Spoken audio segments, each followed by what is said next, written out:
Well, Nathan, Gunner, congratulations, guys. You're moving forward in the third and final round of this competition. You made your first blades out of guillotines, and we're going to continue on with the darker side of history theme by asking you to build this blade 4 days. The Executioner's Sword. The Executioner's Sword performed its bloody work in 16th century Central Europe.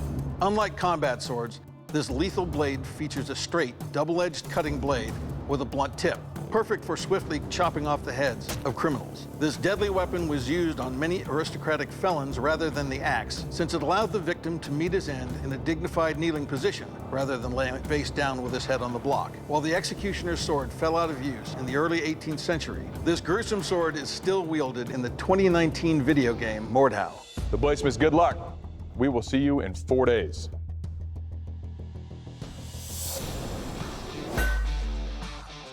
My name is Nathan Anderson from West Valley, Utah. I'm a maintenance worker at the Utah's Hogle Zoo. I love animals, and there's not too many places where I can be Weldon and look up and see a giraffe right there. If I win Forged in Fire, the $10,000 is gonna go to taking my wife on a trip to go looking for Bigfoot. Heat treat coming up. Just don't want to rush it. I don't want to break it, because that would be bad. All right. I don't think that anything went wrong. I feel pretty good about the quench. Should be able to clean everything up and move on forward from here. So now it's time to start working on the guard. I've got my finials right there. Hopefully those won't add too much weight for what I want to go for, but I think I'm sitting pretty good for right now. There we go. I've got the guard fitting where I want it to. I need that handle comfortable so that there's not a reason to be sent home. As good as it's gonna get, and then we'll pin it. So I start engraving skulls and some flames and things like that to kind of make it my own. Pretty close. Let's give it a test. This blade is so good, I can smell Bigfoot now. My name is Gunner Wilbanks. I'm a high school football coach and teacher, and I'm part-time bladesmith. My wife loves it. Every time I make a knife, I bring it in to her. Both of my daughters and my son, they all have to hold it. And it turns out we all love blades. A few hours in, and I'm almost halfway there. Kind of forgot what it was like in the little man's world just working with a hammer, because I don't have the power tools. I'm having trouble getting it heated evenly because my forge is short. Every time I slide my blade through, it's so long it wants to droop on one end. Well, every time that I'm getting down here and getting the back end of it hot, the front end of it's cooling off. We gotta get the timing right here. I get it in the quench tank. I don't feel any tings, I don't feel any cracks, anything like that. That's not a sound you want to hear.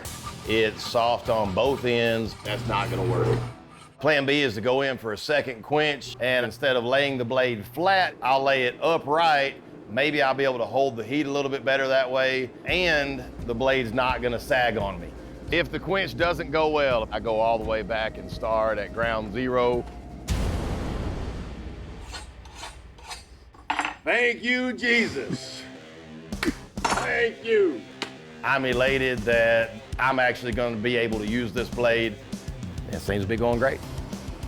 All right, so far, so good. And hopefully, God willing, and the creek don't rise, they might say you're the Forged in Fire champion. It will kill. Bladesmiths, welcome to the kill test. The Executioner's Sword. That word alone just gives you visions of decapitated heads. So to find out what kind of lethal damage your Executioner's Sword can do, I'll deliver some, well, lethal blows on this ballistics dummy. Nathan, is it time? It's time, have fun.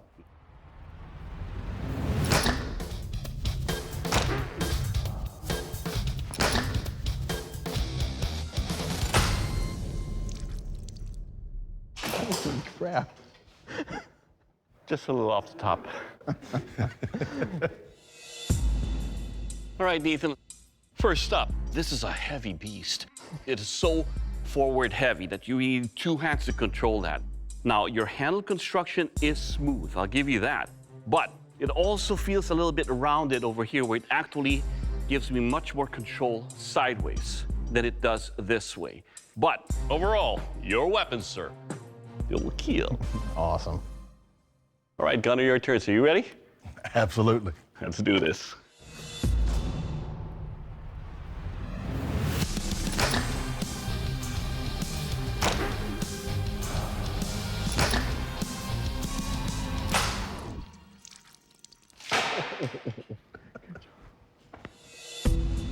All right, Gunner, let's talk about your executioner's sword over here.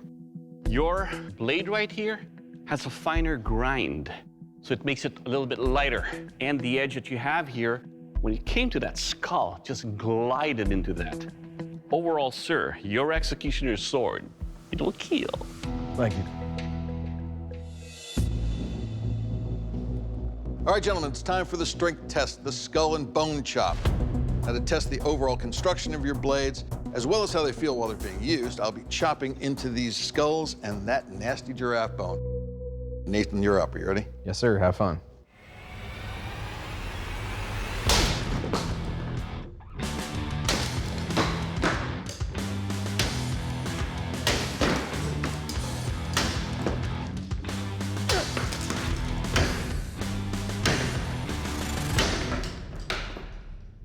Holy giraffe. All right, Nathan, so right off, man, this thing is heavy. Once you get it moving, it's going, but controlling it's tough. Having said that, your edge held it beautifully.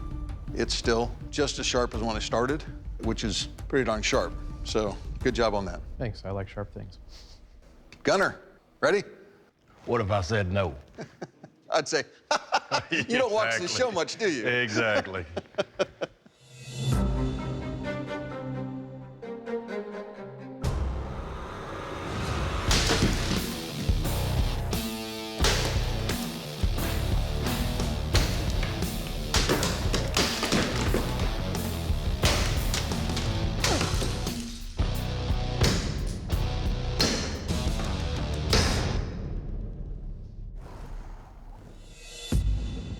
All right, so Gunner, right off, lighter blade, easier to control. A lot of that has to do with the fact that you've got more handle here.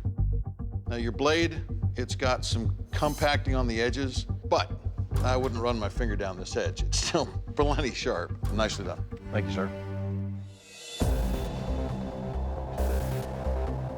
All right, bladesmiths, this is the sharpness test, the jackfruit and water jug slice. Nathan, you're up first. You ready? Yes, sir. Have fun. All right, let's do this.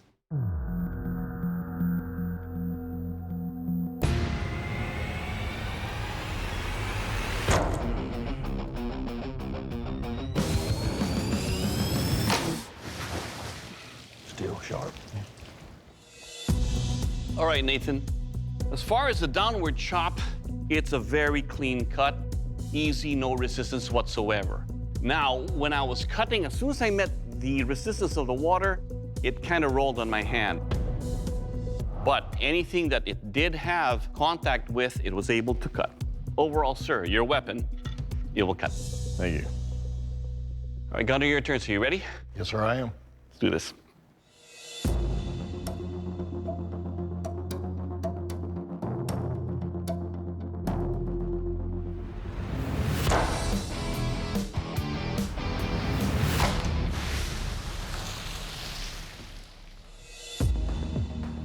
All right, Gunner.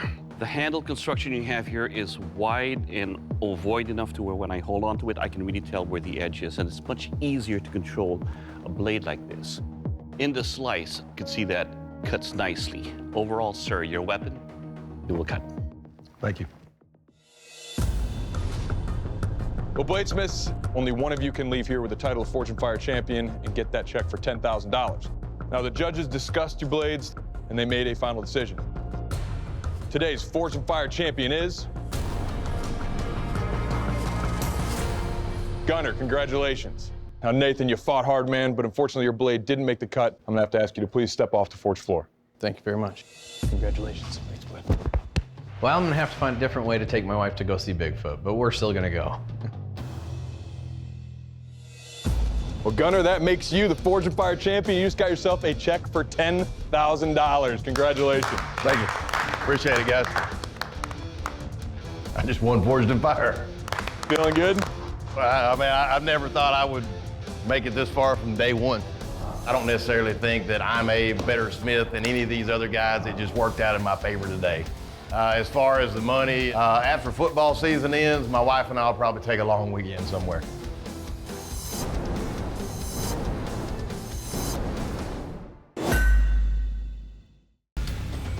Brian, David, congratulations. You've made it to the final round of this competition. Now we're sending you back to your home fortress where you will recreate an iconic weapon from history. That weapon is a Knights Templar Crusader sword. Good luck, bladesmiths. We'll see you in 5 days. Good luck, man. Good job, Brendan. What I am really stoked about in building the Knights Templar Crusader sword is the fact that it's a Knights Templar Crusader sword. It connects with Christianity and the religious upbringing that I had. It's really going to be rewarding on a lot of levels. This is the steel I'm going to use to make my sword. The dimensions that I'm shooting for are 36 inches in length and at under 3 pounds. I could cut it and forge weld it. I could split it. I could draw it all out. But the plan is to pull the sword out sort of like that. I have never unfolded metal this way before, and this is a big piece of steel. I think I can work with that. The main thing with this sword is to remove weight. So we're gonna work on weight reduction and get the fuller in there. Just a quick, dirty fuller ground in there, man. I have to start thinking about my heat treat, too. I'm gonna have to hook a burner up to this forge. People up in Alaska, more so than many, we make a lot of our own tools and equipment. But really, don't do this at home. It's good to take your time, make sure that you have all the clearance that you need and that you can get the piece into the tank. I don't want to rush anything. Main thing is getting a good heat treatment, the abuse that they're gonna put this through. You could have a disaster going into the quench. I mean, it could come out all twisted. We'll just hope that that doesn't happen.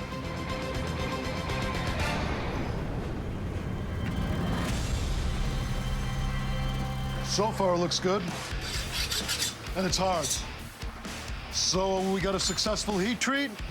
I'm happy. It's now a live blade. It just has to be finished up. You can almost see the light at the end of the tunnel. We got some straightening to do. It's the beginning of day 3. I've got the profile established. There's a little bit of beef here and there that needs to come off. Looking good. I'm feeling really good about my blade at this point. It's to contour. The fullers are cut. There's only one thing that I haven't done with my sword, and that's weigh it. Ew, we are over 3 pounds just with the blade. Anything more than 3 pounds places me at risk for elimination. By the time I add a pommel, 5.5. This wood that I'm using right here is Alaskan yellow cedar. Really nice wood for handles. I like it, it's really light. Now I'm gonna make the pommel. You've got a long blade out there. You need something to counterbalance that. That's what I was looking for. Nice piece of wrought iron, over 100 years old. Just the right diameter for the pommel. That's gonna add weight to the back and give it some balance. Yeah, I can't wait to see how it feels. Right now. Oh yeah. They went very well. Look at the smile. Having my celebratory ice cream, my ice cream cozy. Tomorrow I just expect to put the final round on the blade and we'll be ready to do some testing. My blade is almost done. I drilled my pommel. I drilled around the edge of the pommel, ground a little bit on my cross guards. I've got my mass down to around 3 pounds, but I don't have a quench on my blade yet. That has to happen today. This is holy water from Chalice Well in Glastonbury, UK. This is where Joseph of Arimathea allegedly hid the Holy Grail. Not much, enough to bless the piece, though. I'm ready to go, and I'm scared out of my mind, man. This is a long blade, and if it goes down the toilet, I will be gutted.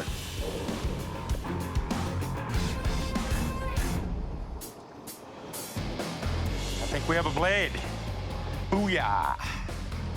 The blade is essentially done at this point, so it's time to move on to the pretty parts, the gewgaws, as I call them. Inlays from holy trees to the handle, red garnets into the face of the pommel. This will symbolize Christ's blood. There are, for real, religious artifacts included with this piece, not to mention my own love for it. I feel like I want to slash at something. This is a kill test, a Knights Templar sword, an iconic weapon battle-tested throughout history. To see what kind of lethal damage your weapon will do, we'll take your sword and deliver killing blows on this ballistic dummy. Brian, you're up first. I would love to test your blade, but as you can see, I'm still recovering from an injury. So to be my arm today, please welcome RJ Marcaida, my brother. He will have the pleasure of wielding your weapons.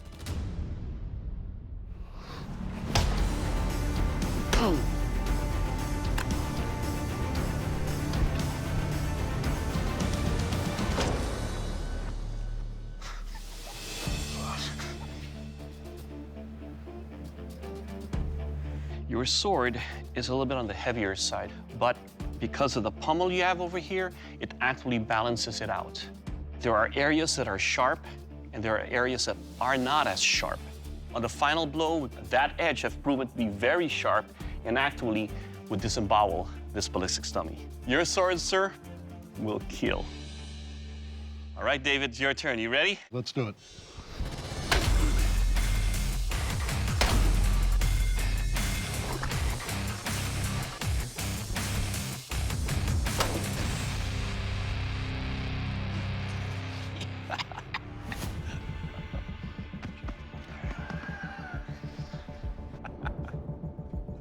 That is one of the sharpest swords I've ever come across. It's wicked scary. The cut lacerating almost in half. Without a doubt, your weapon will kill. Awesome. Ben? Gentlemen, to test the strength and durability of your edges, I'm going to attack these fully armored knights. But this test is all about what the armor does to your sword, not what your sword does to the armor. Brian, you're up first. Are you ready? Absolutely.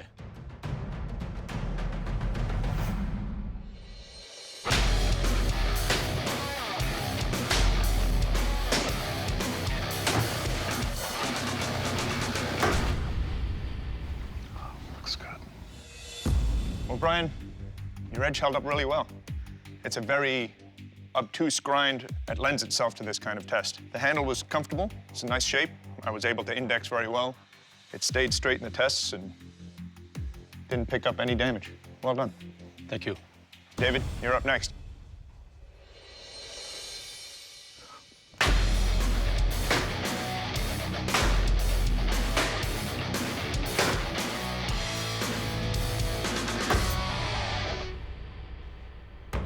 Well, Dave, you have a much finer edge on this sword, and it's picked up a little bit of rolling. There's some edge deflection right here. You can hear it. But all in all, very good sword. Thank you, sir. All right, gentlemen, next up, the swinging sandbag slice. I will cut this rope with one edge of your blade, releasing that sandbag, and then cutting that with the other edge of your blade. Let's see if they still have an edge. Brian, you're up. Are you ready?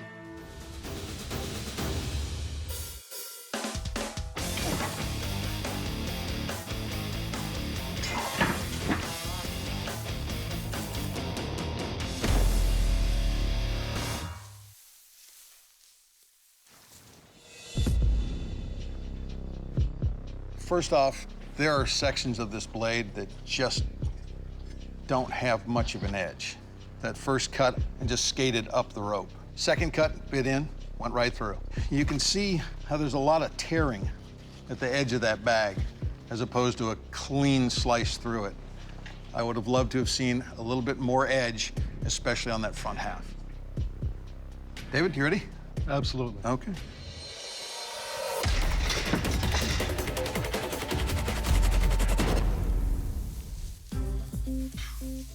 Your sword's sharp, very sharp.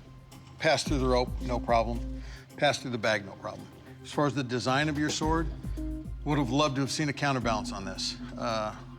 This would be nice on a dagger. It's very small for this sword. Without that counterbalance, all that weight is so far forward, but it's a cutter. It's definitely sharp. Nicely done. Thank you.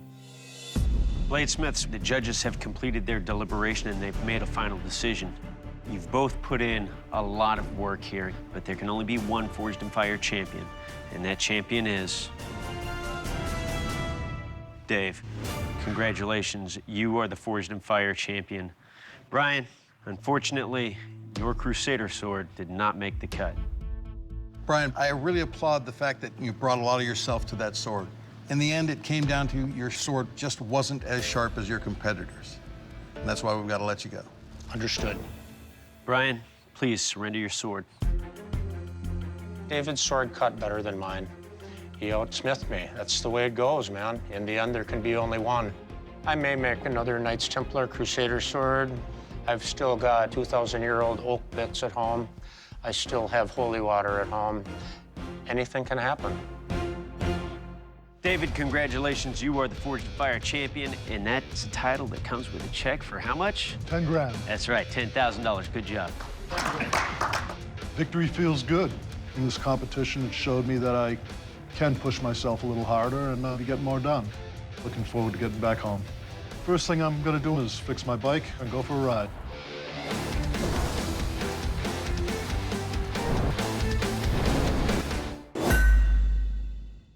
Wayne, Mark, congratulations. You fellas have made it into the final round of this competition. Now we're sending you back to your home forges to recreate an iconic weapon from history. And that weapon is... Show me a falchion. a falchion. Yeah. Yeah. Good luck. We'll see you in 4 days.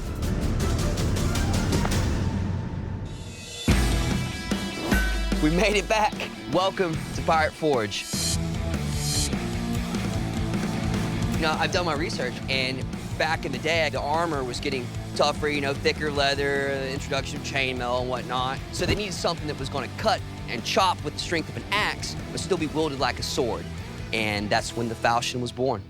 My plan for the design on this, I'm going to go with the Damascus pattern. What I'm wanting to do is make 2 solid billets that we draw out, cut and restack to make the 1 billet for the falchion. This is really taking a lot of time, and this is a lot more work than I thought it was going to be. Hammering out and setting forge welds on such monster billets, I've definitely forgot, you know, how difficult that was. I mean, if I would have used a mono steel billet, I could have already had this falchion forged. We're here back in my home forge in South Burlington, Vermont. Boom. I think that 4 days is tight. Man, 3/8 inch is no joke. The falchion has this swell that really gives a lot of forward weight and makes it great for chopping. So I have to figure out where I want to put in this swell and how to hammer it out.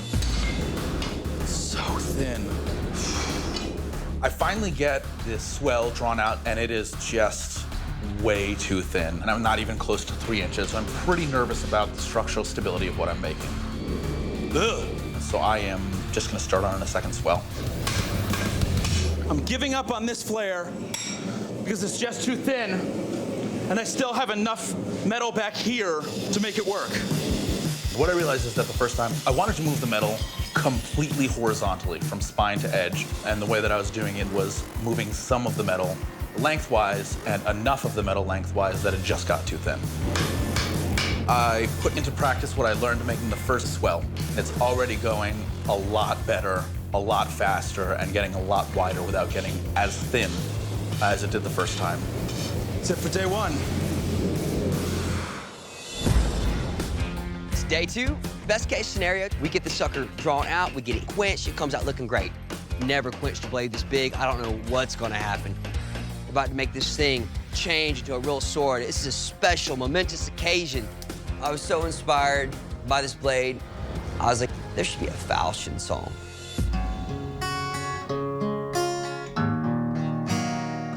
It was born of blood and war, half axe and half sword. You will surely lop off your head. I just made me a falchion. Yes, a blade has been born. That blade came out super straight as an arrow. Fantastic. It looks like those candles and all the stuff we did sure enough worked. The morning of day 2, and I'm gonna start on my crossguard. I only have 1 piece of brass that I can try this with, so I'm hoping to get it right on the first try. The fittings are a huge part of this, and getting all of that to just really fit tightly, snugly, be comfortable in the hand is gonna be hopefully where I'm able to win this competition. should be good enough. Let's do this! Feeling good about the blade going to the last day. My only concern is just getting the weight where it needs to be. It's a little bit heavy. I went ahead and decided we're going for fullers. I don't have a whole lot of time left. I'm gonna have to be very strategic in everything I do today. I feel so accomplished. You know, for 4 days, pulling off a blade this big, with the Damascus pattern, with the fit and finish that I got on it, I couldn't be any happier. It's the dawn of the final day. I was able to get the blade quenched and tempered. Perfect. Now it's time to grind, shape, and glue. This has been a bunch of firsts for me. First on length, first on a guard, first on a pommel. It's just nonstop firsts. I know that there are some steps that I rushed, but for a 4-day build, pretty happy with this.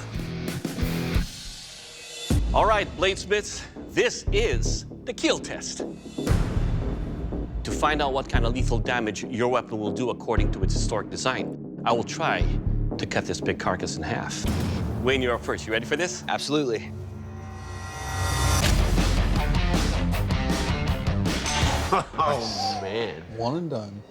Well done. All right, Wayne, your Falchion is beautiful. It is sharp. It cut through the spine and all the way through the pig. It's a little bit heavier for a one-handed weapon, but it is well balanced. Overall, sir, it will kill. Awesome. All right, Mark, your turn, sir. Are you ready? Let's give it a shot.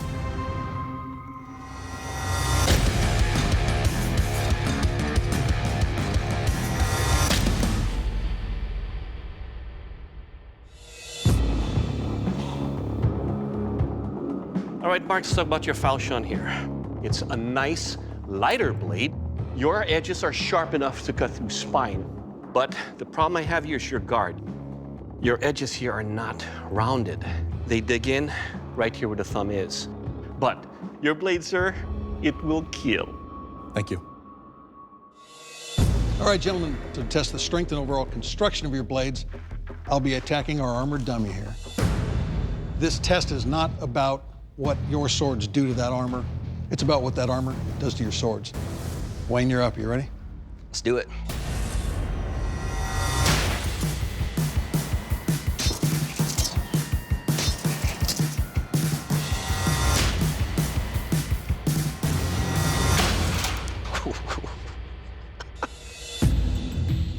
First off, Wayne, your edge has taken some small chips, some small rolls, but it's very, very minor damage. There's still a sharp edge here. All in all, it held up beautifully. All right, thank you. So, Mark, I gotta ask, what's with the shirt? I got married in this shirt, actually. It's, you know, it's my formal wear. All right. Well, you ready for the test? I am. Okay.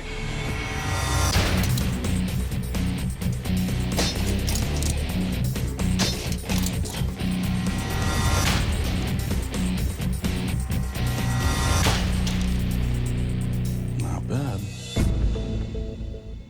All right, so first off, the blade is still solid. You did get some minor rolling, but the blade still has an edge. Down here's the problem. Your guard, these edges are not just square, they're sharp. But the blade held up. Good job. Thank you.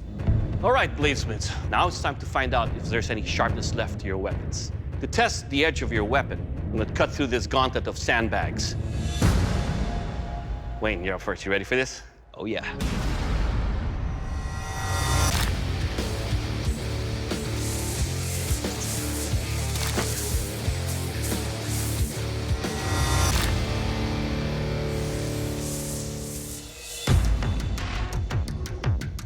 All right, Wayne, your weapon is sharp. On every swing, it cuts and slashes nicely. And most importantly, aside from being smurfed, it will cut. Awesome. All right, Mark, it's your turn. You ready? I am. Let's have fun.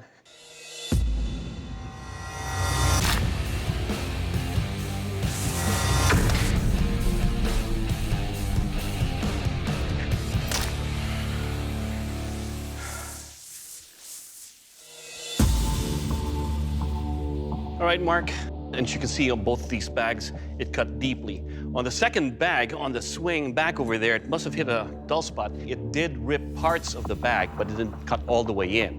But overall, it is sharp, and it will cut. Thank you. Wayne, Mark, it was a tight decision. Wayne, congratulations, you're the Forged in Fire champion.